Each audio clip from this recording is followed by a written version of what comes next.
उस रात नदी बिल्कुल शांत थी, लेकिन पानी में पड़ती हर लहर जैसे किसी की सांसों की आवाज बन गई थी। रघु ने कांपती आवाज में कहा, गोपाल, मुझे लग रहा है हम यहाँ अकेले नहीं हैं। तभी नाव अपने आप घूमने लगी और पानी से एक ठंडी हंसी गूंज उठी। गांव के किनारे रहने वाला गोपाल एक गरीब मगर मेहनती मछुआरा था। रोज सुबह वो नदी में जाल डालता, मछलियां पकड़ता और बाजार में बेचकर अपने परिवार का पेट पालता। लेकिन पिछले कई दिनों से उसे एक भी मछली नहीं मिल रही थी। घर में अनाज खत्म हो रहा था, बच्चे भूखे सो रहे थे और गोपाल की चिंता बढ़ती जा रही थी। गांव में एक जगह थी, काली घाटी की नदी।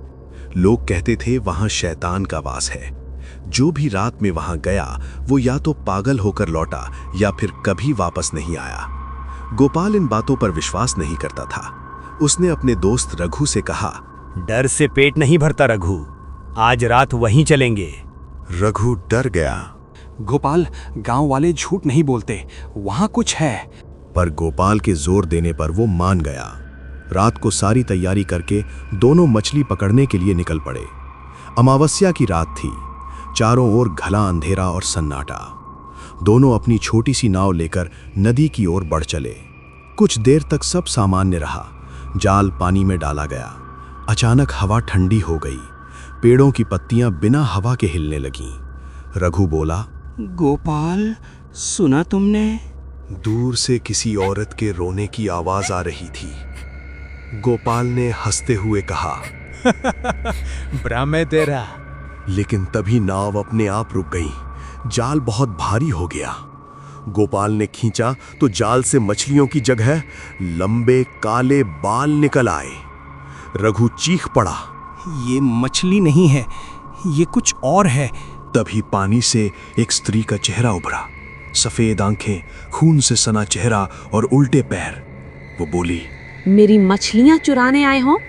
नदी का पानी लाल होने लगा।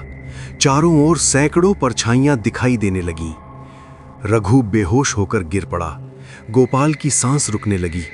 वो कांपते हुए बोला, मैं गरीब हूँ, अपने बच्चों के लिए मछली पकड़ता हूँ। उस आत्मा की आवाज बदल गई। इस नदी में मेरी मौत हुई थी। अब जो भी यहाँ आता है वो यहीं रह जाता है। नाव तेजी से घूमने लगी। गोपाल ने भगवान का नाम लिया और नदी में पड़ा लकड़ी का चप्पू तोड़कर पानी में फेंक दिया। अचानक तेज चीख गूंजी और सब शांत हो गया। सुबह गांव वालों ने नदी किनारे रघु को बेहोशी की हालत में पाया। गोपाल का कोई निशान नहीं मिला, लेकिन उसी दिन से नदी में फिर मछलियां आने लगीं। गांव के बूढ़े कहते हैं, गोपाल ने अपनी जान देकर नदी को मुक्त किया और खुद उसी नदी का रक्षक बन गया। आज भी अमावस्या की रात अगर कोई उस नदी के पास जाए तो पानी से आवाज आती है, लौट जाओ, वरना गोपाल तुम्हें कभी वापस नहीं आने देगा।